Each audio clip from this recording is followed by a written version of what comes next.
Pertanyaan beliau Ustaz.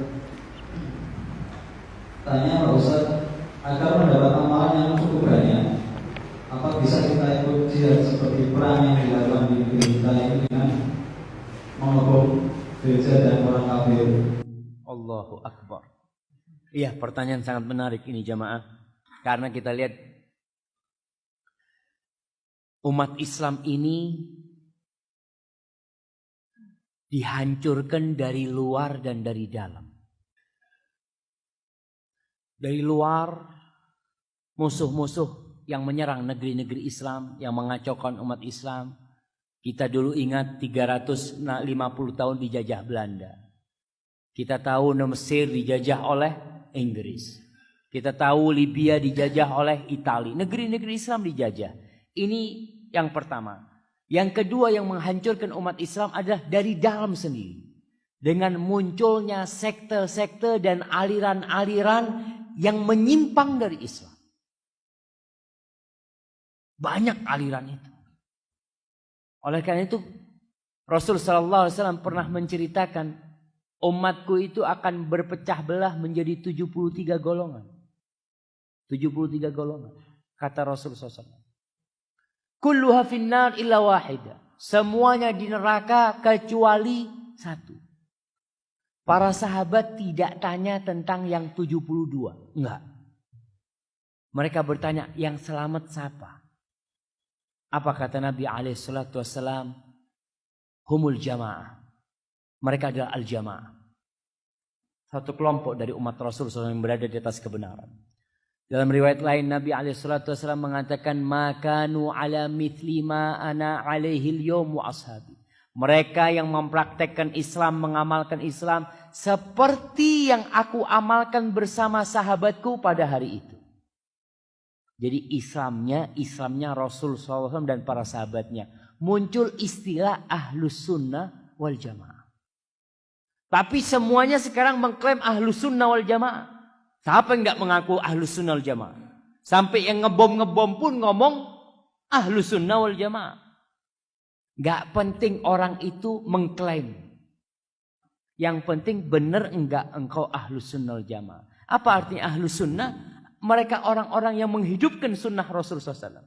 Mengikuti amalan-amalan Rasul SAW dan para sahabatnya. Dan mereka berkumpul di atas kebenaran itu. Salah satu sekte yang berbahaya, yang merusak dan mencoreng citra Islam adalah Al-Khawarij. Al-Khawarij ini kaum pemberontak sebenarnya dahulu. Mereka sudah muncul di zamannya Utsman bin Affan. Di zamannya Utsman bin Affan, apa yang dilakukan oleh orang Khawarij? Mereka membunuh Utsman bin Affan. Bayangkan, sahabat Nabi dibunuh. Sama orang-orang Islam, iya. Islam mereka.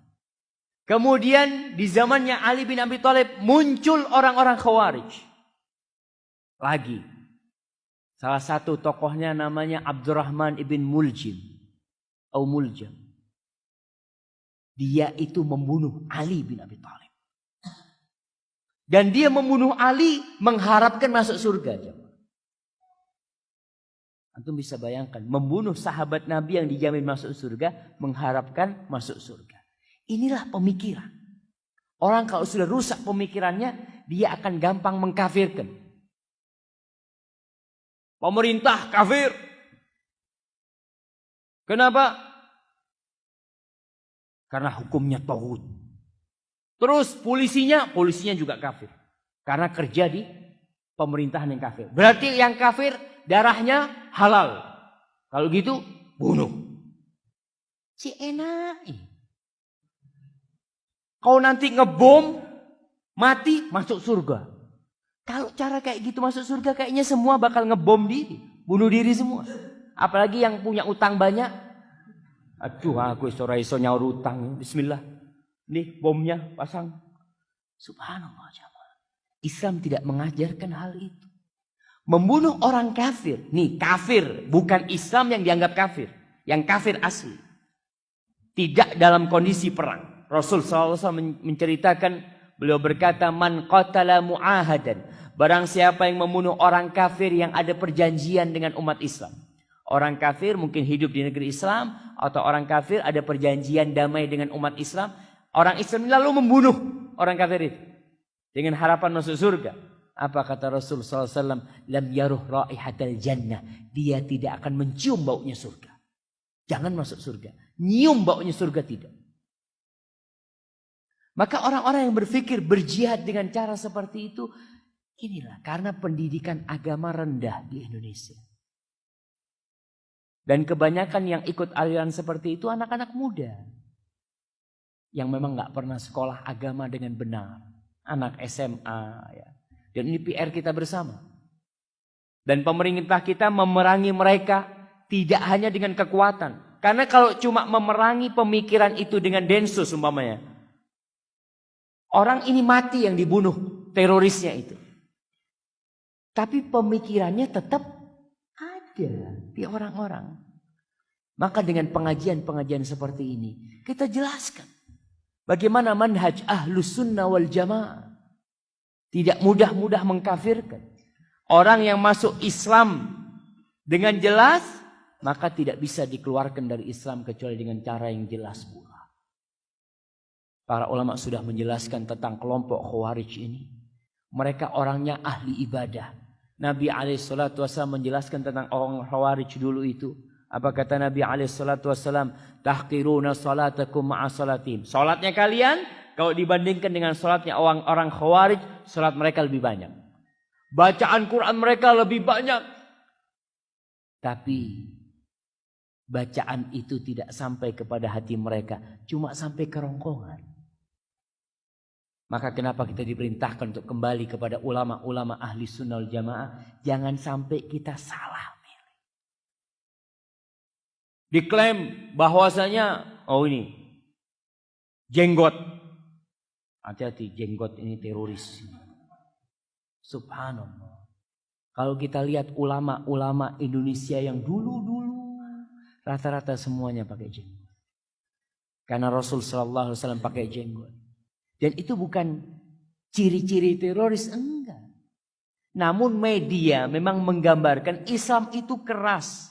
Islam itu bukan rahmatan lil alamin. Ini buktinya. Ini mereka ingin memojokkan Islam sebenarnya. Islam itu rahmatan lil alamin.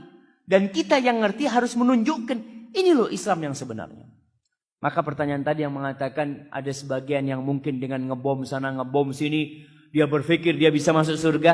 Jangan dulu. Kau belajar. Jihad memang benar disyariatkan. Allah memerintahkan dalam Al-Quranul Karim qatilul musyrikin. Kalian bunuh orang-orang musyrik. Kalian bunuh orang-orang kafir. Ada dalam Al-Quranul Karim. Tapi bagaimana penerapannya? Itu yang kita harus pelajari. Nabi SAW tinggal di kota Madinah sama orang Yahudi. Tetangganya orang Yahudi. Umar bin Khattab. Siapa yang membunuh Umar bin Khattab? Siapa jemaah? Anak kasih hadiah. Siapa yang membunuh Umar bin Khattab? Abu Lu'lu' lah. Apa agamanya? Majusi. Hidup di mana dia? Di Madinah. Hidup di Madinah. Orang Majusi. Haknya dikasih, hak hidup. Dan tidak dibunuh oleh Umar bin Khattab radhiyallahu ta'ala anhu. Islam itu cinta damai. Kapan Islam itu berperang? Ya kalau Islam disakitin, Islam diperangin, Islam memerangi. Ketika dihalangin Islam dari menegakkan kebenaran, Islam baru berperang. Dan ada syarat-syarat dan rukunnya. Itu yang tidak dipelajari atau difahami oleh sebagian saudara-saudara kita dari kaum muslim. Ya doakan mereka. Sekarang ini untuk menakut-nakuti orang, pokoknya kalau nggak senang, hati-hati teroris. Belum tentu teroris. Kita hati-hati juga tidak gampang-gampang menvonis orang. Tapi yang jelas aliran yang tadi disebutkan ngebom sana ngebom sini dengan harapan masuk surga itu harus mendapatkan penataran lah orang-orang seperti itu. Supaya mereka tahu bagaimana Islam yang sebenarnya, bukan Islam yang dia dengar dari ustadz-ustadz dia atau dari buku-buku dia. Hadza wallahu a'lam.